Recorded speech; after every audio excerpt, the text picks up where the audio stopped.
Morning friends, నేను మీ సాయి మలేష్ మాట్లాడుతున్నాను. ముందుగా మా ఛానల్ సబ్స్క్రైబ్ చేసి లైక్ చేసి షేర్ చేయండి. అదేవిధంగా ఈరోజు వార్తలోని ముఖ్యాంశాలు తెలుసుకుందాం. వెలుగు దినపత్రిక. సారు చెప్తేనే అధికారంలో ఆందోళన, అటు కాళేశ్వరం ఇటు విద్యుత్ కొనుగోళ్లు, ఫోన్ ట్యాపింగ్పై విచారణ ఎదుర్కొంటున్న ఆఫీసర్ల గుండెల్లో రైళ్లు పరిగెడుతున్నాయి. అప్పుడు పోస్టుల్లో కంటిన్యూ అయ్యేందుకు తల ఊపినందుకు ఇప్పుడు శిక్ష అనుభవిస్తున్నామని కొందరు ఆఫీసర్లు బహిరంగంగానే ఆవేదన వ్యక్తం చేస్తున్నారు. కమిషన్ల పూర్తిస్థాయి ఎంక్వైరీ తర్వాత అసలు దోషులు ఎవరన్నది బయటకు రానుంది. కమిషన్ల పూర్తిస్థాయి ఎంక్వైరీ తర్వాత అసలు దోషులు ఎవరన్నది బయటకు రానుంది. ఇక్కడ అయితే అధికారంలో ఆందోళన మొదలైందని ఇక్కడ తెలుసుకోవచ్చు. అయితే అప్పుడు జాబుల్లో పదవుల్లో కొనసాగేందుకు పైన వాళ్ళు చెప్పిన పని చేసినందుకు ఇప్పుడు మేము ఇబ్బంది పడాల్సి వస్తుందని ఇక్కడ బహిరంగంగానే వాళ్ళు ఆవేదన వ్యక్తం చేస్తున్నట్టుగా ఇక్కడ తెలుసుకోవచ్చు. వాళ్ళ గుండెల్లో రైళ్లు పరిగెడుతున్నాయంటే ఇక నిరంతరం అదే ధ్యాసలో ఉండి భయపడుతున్నారు ఏం జరుగుతుందేమో అని ఇక్కడ తెలుసుకోవచ్చు. సారు చెప్తేనే ఫోన్ ట్యాపింగ్ మొదలు కాళేశ్వరం విద్యుత్ అక్రమాల దాకా కేసీఆర్ చెప్తేనే చేశామంటున్న ఆఫీసర్లు. విచారణ కమిషన్ల ముందు స్టేట్మెంట్లు, బీఆర్ఎస్ బాస్ చుట్టూ బిగుస్తున్న వచ్చు. ఇక్కడ ఫోన్ ట్యాపింగ్ మొదలు కాళేశ్వరం విద్యుత్ అక్రమాల పైన కేసీఆర్ చెప్తేనే చేశామంటున్న వివిధ ఉన్నతాధికారులు ఎవరైతే ఉన్నారో వాళ్ళంతా అధికారులంతా సారు కేసీఆర్ చెప్తేనే చేశామంటున్నా మొత్తం అయితే ఆయన చుట్టూ ఉచ్చు బిగిస్తుంది అన్నట్టుగా ఇక్కడ తెలుసుకోవచ్చు. గత బీఆర్ఎస్ సర్కార్లో జరిగిన అవినీతి అక్రమాల గుట్టు బయటకు వస్తున్నది. అసలు ఏం జరిగిందో, తాము ఎందుకు అప్పట్లో అట్లా చేయాల్సి వచ్చిందో ఎంక్వైరీల్లో ఆఫీసర్లు స్టేట్మెంట్లు ఇస్తున్నారు. సార్ చెప్తేనే చేశామంటూ కేసీఆర్ పేరును ప్రస్తావిస్తున్నారు. ఫోన్ ట్యాపింగ్ వ్యవహారం మొదలు కాళేశ్వరం అవకతవకలు, విద్యుత్ కొనుగోలు అక్రమాల వరకు అంతా సార్ చుట్టే కథ తిరుగుతున్నది. సీఎం హోదాలో నాడు కేసీఆర్ చెప్పినట్లుగానే తాము నడుచుకున్నామని, ఆయన ఏది చేయాలంటే అది చేయక తప్పలేదని విచారణ కమిషన్ల ముందు ఆఫీసర్లు అంగీకరిస్తున్నారు. ఇక్కడ అయితే గత బీఆర్ఎస్ సర్కారులో అధికారులు పదవుల్లో కొనసాగేందుకు వాళ్ళు పైన కేసీఆర్ చెప్తేనే చేశామంటున్నట్టు ఇక్కడ ఫోన్ ట్యాపింగ్ విద్యుత్ వ్యవహారాలన్నీ ఆయన సార్ కేసీఆర్ చెప్తేనే చేశామంటున్నాం, మేము మా అంతా ఏం లేదన్నట్టుగా ఇక్కడ వాళ్ళు అధికారులు చెప్తున్నారు కమిషన్ల ముందు విచారణలో. సారు చెప్పిండనే కాళేశ్వరం డిజైన్లు మార్చినాం, సారు డెడ్ లైన్ పెట్టిండనే పనులు ఆగమాగం చేసినాం, సార్ చెప్పిండనే ఛత్తీస్గఢ్ నుంచి ఎక్కువ రేటుకు కరెంటు కొన్నాం, సార్ చెప్పిండనే యాదాద్రి భద్రాద్రి పవర్ ప్లాంట్ల పనులను నామినేషన్లపై అప్పగించినాం, పవర్ ప్లాంట్ల పనులను నామినేషన్లపై అప్పగించారంట. ఇట్లా ఎంక్వైరీ కమిషన్ల ముందు ఉన్నతాధికారులు, వర్క్ ఏజెన్సీలు కూడా చెప్తున్నాయి. ఫోన్ ట్యాపింగ్ కేసులో నిందితులుగా ఉన్న పోలీస్ ఆఫీసర్లు సైతం సారు ఆదేశాల మేరకే తాము అప్పట్లో ప్రతిపక్ష నేతలు, ప్రజా సంఘాల లీడర్లు ఇతర ఫోన్లు ట్యాప్ చేశామని ఇప్పటికే విచారణలో ఒప్పుకున్నారు. ఈ లెక్కన కాళేశ్వరం అవకతవకలు, విద్యుత్ కొనుగోళ్లలో అక్రమాలు, యాదాద్రి భద్రాద్రి ప్లాంట్ల పనులను నామినేషన్లపై అప్పగించిన వ్యవహారాలతో పాటు ఫోన్ ట్యాపింగ్ కేసులోను బీఆర్ఎస్ బాస్ మాజీ సీఎం కేసీఆర్ చుట్టూ ఉచ్చు బిగిస్తుందనే అభిప్రాయాలు వ్యక్తమవుతున్నాయి.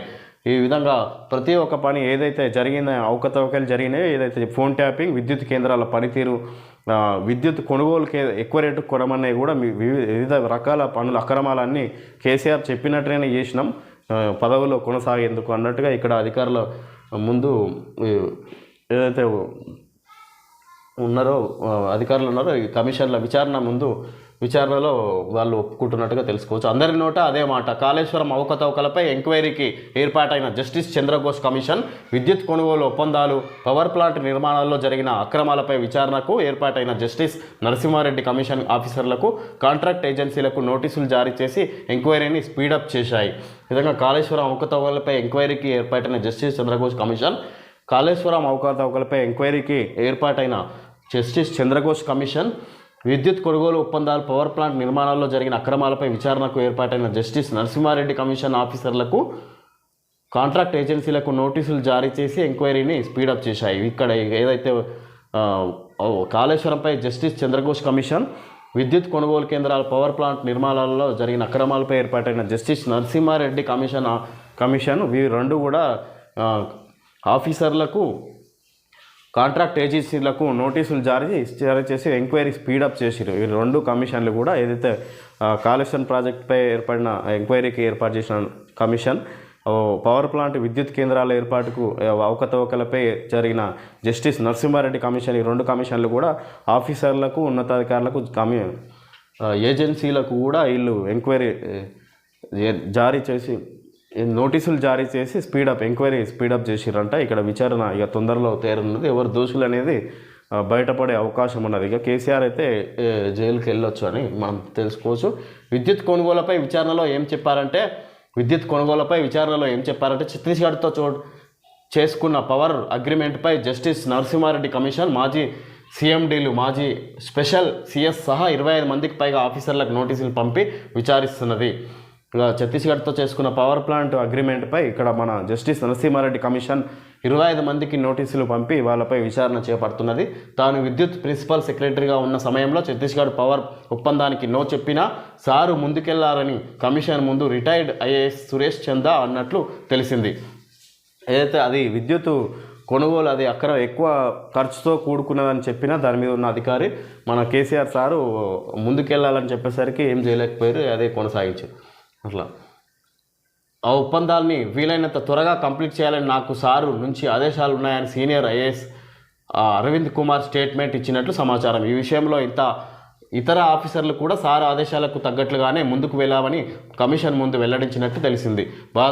యాదాద్రి భద్రాద్రి పవర్ ప్లాంట్ల పనులను నామినేషన్లపై అప్పగించడం వెనుక సారు పాత్ర ఉందని ఆఫీసర్లు చెప్పడంతో వారి స్టేట్మెంట్స్ ప్రాథమికంగా ఉన్న ఆధారాల మేరకే కేసీఆర్కు ఇప్పటికే జస్టిస్ నరసింహారెడ్డి నోటీసులు ఇచ్చారు. ఈ యాదాద్రి భద్రాద్రి పవర్ ప్లాంట్ల నిర్మాణాలపై అవకతవకలకు కారణం మన కేసీఆర్ అని కారణమని వివిధ అధికారుల విచారణలో తేలడంతో అధికారులు చెప్పడంతో ఇక్కడ కేసీఆర్కు ఆల్రెడీ నోటీసులు పంపారని ఇక్కడ తెలుసుకోవచ్చు.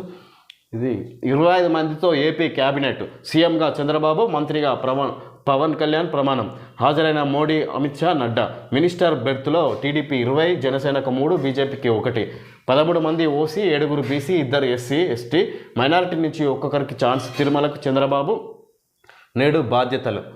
ఇక్కడ నిన్న జరిగిన ప్రమాణ స్వీకారం చంద్రబాబు ఏపీ సీఎంగా ప్రమాణ స్వీకారం చేయడం జరిగింది. దానికి ముఖ్య అతిథులుగా ప్రధానమంత్రి నరేంద్ర మోడీ, అమిత్ షా, జేపీ నడ్డా, వివిధ రాష్ట్ర నాయకులు, ముఖ్య నేతలు హాజరై ఇక్కడ పవన్ కళ్యాణ్ మంత్రిగా ప్రమాణ స్వీకారం చేశారు. మొత్తం 25 మంది మంత్రిగా 24 మంది మంత్రిగా మిగతా ప్రమాణ స్వీకారం చేయడం జరిగింది. వాళ్ళ నుంచి జనసేనకు 3, టీడీపీ 20, బీజేపీకి 1 క్యాబినెట్లో హోదా దక్కింది.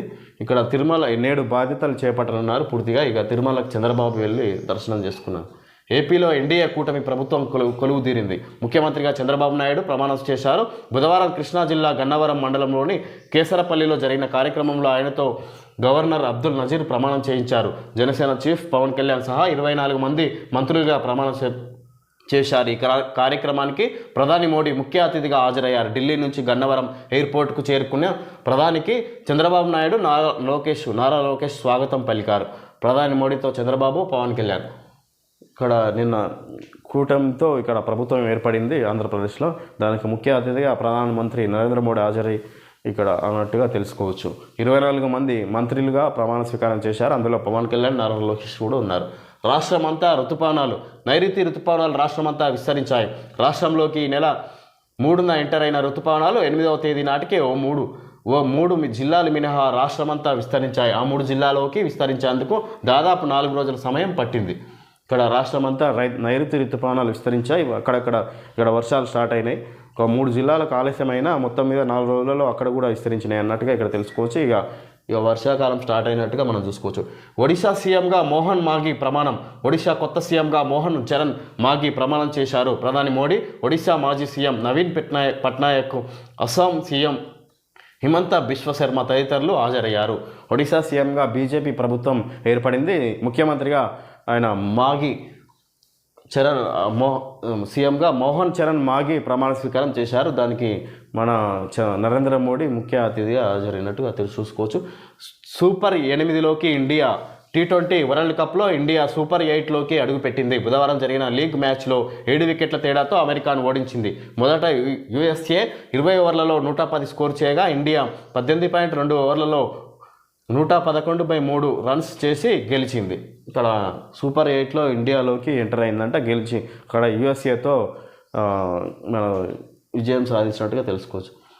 టెట్లో డబుల్ పాస్, 2 పెరిగిన పాస్ పర్సంటేజ్. పేపర్ 1లో 67.13%, పేపర్ 2లో 34.18% క్వాలిఫై. ఫలితాలు విడుదల చేసిన సీఎం రేవంత్ ప్రస్తుత టెట్ క్వాలిఫై అయిన వాళ్ళకు ఒకసారి డిఎస్సికి నో ఫీజు.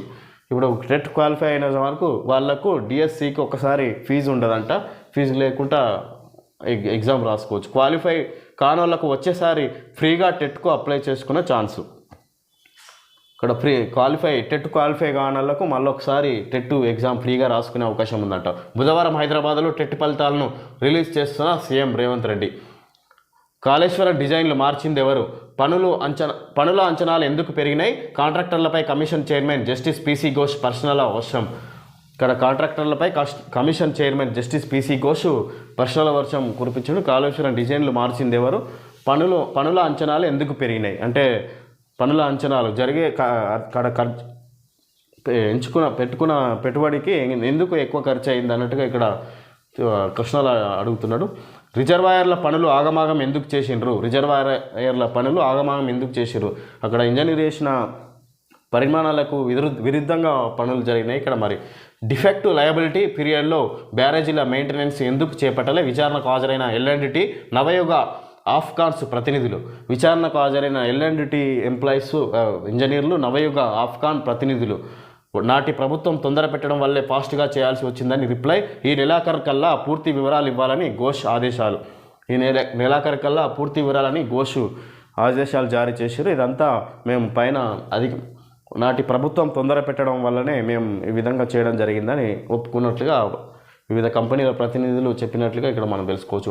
అక్టోబర్ 21 నుంచి గ్రూప్ 1 మెయిన్స్ వారం రోజుల పాటు నిర్వహణ. తొలి రోజు క్వాలిఫైయింగ్ పేపర్గా ఇంగ్లీష్, తెలుగు, ఇంగ్లీష్, ఉర్దూ మీడియంలో మిగతా పేపర్లు. షెడ్యూల్ ప్రకటించిన టీజీపీఎస్సీ. పరీక్షా కేంద్రాలన్నీ హెచ్ఎండిఏ పరిధిలోనే, అంటే హైదరాబాద్ సరౌండింగ్లోనే హెచ్ఎండిఏ పరిధిలోనే పరీక్షా కేంద్రాలన్నీ ఉండబోతున్నాయి. గ్రూప్ 1 మెయిన్స్ అక్టోబర్ 21 నుంచి 27 వరకు జరుగుతున్నాయి. వారం రోజుల పాటు నిర్వహణ అని ఇవ్వచ్చు. ఇక్కడ ఇంగ్లీష్ పేపర్ అనేది తెలుగు, ఇంగ్లీష్, ఉర్దూలో కూడా ఉర్దూ మీడియంలో కూడా రాబోతున్నాయి మిగతా పేపర్లు. ఇది పేపర్లన్నీ షెడ్యూల్ ప్రకటించిన టీజీపీఎస్సీ. ఫస్ట్ రోజే వరంగల్లోని ప్రభుత్వ పాఠశాలలో బుక్స్, యూనిఫామ్స్తో స్టూడెంట్స్. ఫస్ట్ రోజే బుక్స్, యూనిఫామ్స్ గవర్నమెంట్ స్కూల్ స్టూడెంట్స్కు అందజేసిన ప్రభుత్వం. 11,65,995 మంది విద్యార్థుల కోసం అందుబాటులో నోట్బుక్స్. రాష్ట్ర వ్యాప్తంగా తెరుచుకున్న బడులు. ఇక్కడ ఫస్ట్ రోజే విద్యార్థులకు ప్రభుత్వ పాఠశాలలో బుక్స్, యూనిఫామ్ అందించడం జరిగింది ప్రభుత్వం. ఇక్కడ 11,65,995 మంది విద్యార్థుల కోసం అందుబాటులో నోట్బుక్స్, రాష్ట్ర వ్యాప్తంగా తెరుచుకున్న బడులు అని ఇవ్వడం జరిగింది. గవర్నమెంట్ స్కూల్ స్టూడెంట్స్కు తొలి రోజే పుస్తకాలు, యూనిఫామ్స్ అందాయి. రాష్ట్ర వ్యాప్తంగా సర్కారు, ప్రైవేట్ బడులు తెరుచుకున్నాయి. 49 రోజుల సమ్మర్ హాలిడేస్ తర్వాత బుధవారం స్కూల్ రీఓపెన్ అయ్యాయి. విద్యా సంవత్సరం ప్రారంభం కావడంతో బడుల్లో తొలి రోజు పండుగ వాతావరణం నెలకొన్నది. రాష్ట్ర వ్యాప్తంగా అన్ని ప్రభుత్వ బడుల్లో పిల్లలకు పుస్తకాలు, నోట్ బుక్స్, ఒక జత యూనిఫామ్ అందించారు. దీంతో పిల్లల్లో ఆనందం వెల్లివిరిసింది. సర్కారు స్కూళ్లలో ఎన్రోల్మెంట్పై ప్రభుత్వం ప్రత్యేక దృష్టి సారించింది. ఇందులో భాగంగా ఈ నెల 6 నుంచి ప్రొఫెసర్ జయశంకర్ బడిపాట కార్యక్రమాన్ని ప్రారంభించింది. 317 జీవోపై అప్లికేషన్లో లోకల్ స్టేటస్. ఈ నెల 14 నుంచి 30 వరకు దరఖాస్తుకు సర్కార్ ఛాన్స్. కేంద్ర ప్రభుత్వ ఉద్యోగుల స్పాస్లకు కూడా ఆప్షన్. ఇక్కడ ఈ నెల 14 నుంచి 30 వరకు దరఖాస్తులకు ఛాన్సు. కేంద్ర ప్రభుత్వ ఉద్యోగులకు స్పాస్లకు కూడా ఆప్షన్. 317 జీవోపై అప్లికేషన్లో లోకల్ స్టేటస్ అంటే ఇక్కడ 317 జీవో అప్లికేషన్ లోకల్ స్టేటస్ సంబంధించిన అది 317. ఇక్కడ కేంద్ర ప్రభుత్వ ఉద్యోగులకు స్పాస్లకు ఇది ప్రభుత్వ ఉద్యోగులకు సంబంధించి ఇది 14 నుంచి 30 వరకు దరఖాస్తు చేసుకునే అవకాశం ఉంది. ఇక్కడ సర్కార్ భూమి మల్లారెడ్డి కబ్జా 33 గుంటలు ఆక్రమించుకున్నారని రెవెన్యూ శాఖ నిర్ధారణ. హైకోర్టుకు నివేదిక అందజేత. ప్రభుత్వ భూమికి రక్షణ కల్పించాలని పోలీసులకు సూచన. ఇక్కడ ఏదైతే మల్లారెడ్డి ఈ మధ్య నా భూమి ఆక్రమించిరని నిర్మించిన అక్కడ ప్రహరీ గోడను తొలగిస్తే అది విచారణ చేపట్టింది ప్రభుత్వం. అది విచారణలో 33 గుంటలు మల్లారెడ్డి అక్రమంగా ఆక్రమించిరని ఇక్కడ హైకోర్టుకు నివేదిక అందజేసింది ప్రభుత్వం. ఇక్కడ ప్రభుత్వ భూమిని ప్రభుత్వానికి ఇవ్వాలన్నట్టుగా ఇక్కడ ఇవ్వడం జరిగింది. అందమైన అమ్మాయిలతో యువకులకు వల. డేటింగ్ యాప్లు వేదికగా మోసం. పబ్బులకు పిలిపించి అధిక బిల్లులతో దోపిడీ. దాదాపు 60 మంది నుంచి 25 లక్షలు 60 మంది నుంచి 25 లక్షల వసూలు. ఢిల్లీకి చెందిన 6 సభ్యుల ముఠా అరెస్టు. హైదరాబాద్లోని మోష్ పబ్ నిర్వాహకులు 3 కూడా. ఢిల్లీ, బెంగళూరులోనూ ఇదే తరహాలో మోసాలు. ఇక్కడ పబ్బు నిర్వాహకులు ముఖ్యంగా హైదరాబాద్లో మోసాలకు తెగబడ్డారు ఇక్కడ అని తెలుసుకోవచ్చు. ఇక్కడ అమ్మాయిల ఎరతో ఇక్కడ పబ్ల అధికంగా బిల్లులు వసూలు చేస్తున్నారని ఇక్కడ ఇవ్వడం జరిగింది. డేటింగ్ యాప్లలో యువకులకు వల వేసి మోసాలకు పాల్పడుతున్న ఢిల్లీ ముఠాను సైబరాబాద్ పోలీసులు అరెస్టు చేశారు. అమ్మాయిల ద్వారా యువకులను ఆకర్షించి పబ్బులకు రప్పించి అధిక బిల్లులతో దోపిడీకి పాల్పడుతున్న ఈ గ్యాంగ్ ఆట కట్టించారు. ముఠాలోని 6 సభ్యులతో పాటు హైదరాబాద్లోని మోష్ పబ్ నిర్వాహకులు 3 అరెస్ట్ చేశారు. మరో 6 యువతులను అదుపులోకి తీసుకున్నారు. ఇక్కడ వాళ్ళని అరెస్ట్ చేయడం జరిగిందని ఇక్కడ తెలుసుకోవచ్చు. కువైట్లో ఘోరం, బిల్డింగ్లో మంటలు, 49 మంది సజీవ దహనం, మరో 50 మందికి గాయాలు. మృతుల్లో భారతీయులు ఎక్కువ మంది. ప్రధాని దిగ్భ్రాంతి, బాధితులకు పూర్తి సహకారం అందిస్తామని వెల్లడి. కువైట్లో భారీ అగ్ని ప్రమాదం జరిగింది. మంగాఫ్ సిటీలోని ఓ 6 అంతస్తుల బిల్డింగ్లో బుధవారం తెల్లవారుజామున మంటలు చెలరేగాయి. ఈ ఘటనలో 49 మంది సజీవ దహనమయ్యారు. వీరిలో 42 మంది కేరళ, తమిళనాడు, యూపీకి చెందిన వాళ్లే ఉన్నారు. వీరంతా బతుకుదెరువు కోసం కువైట్ వెళ్లి హౌసింగ్ కంపెనీలో పనిచేస్తున్నారు. ప్రమాద సమయంలో బిల్డింగ్లో మొత్తం 195 మంది కార్మికులు ఉన్నారు. కిచెన్ నుంచి మంటలు వ్యాపించినట్టు అధికారులు వెల్లడించారు. ప్రమాదం జరిగిన సమయంలో చాలామంది నిద్రలో ఉన్నారు. కువైట్లో అగ్ని ప్రమాదం జరిగిన బిల్డింగ్. ఇక్కడ కువైట్లో భారీ అగ్ని ప్రమాదం జరిగింది. అందులో 49 మంది మరణిస్తే అందులో 42 మంది మన భారతీయులు ఉన్నట్టుగా తెలుసుకోవచ్చు. ఇక్కడ దాని సందర్భంగా ప్రధానమంత్రి నరేంద్ర మోడీ తీవ్ర దిగ్భ్రాంతి వ్యక్తం చేసినట్టు ఇక్కడ తెలుసుకోవచ్చు. వారికి పూర్తి సహకారం అందిస్తామని కూడా ఆయన తెలియజేశారు.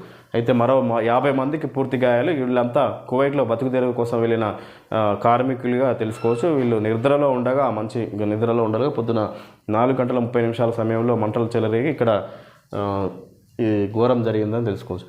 తీన్మార్ ఉల్లి ధరలు పైకి కోసిన కన్నీళ్ళే. మరి ఇక్కడ కొనడమే కన్నీళ్ళే వస్తున్నాయంట. ఇక్కడ కోసేటప్పుడు ఎట్లా వస్తాయి కాబట్టి ఇక్కడ తీన్మార్ వార్తలు ఇవ్వడం జరిగింది. ఓకే ఫ్రెండ్స్, ఈరోజు వార్తల్లో ముఖ్యాంశాలు తెలుసుకోవడం జరిగింది. Thank you friends.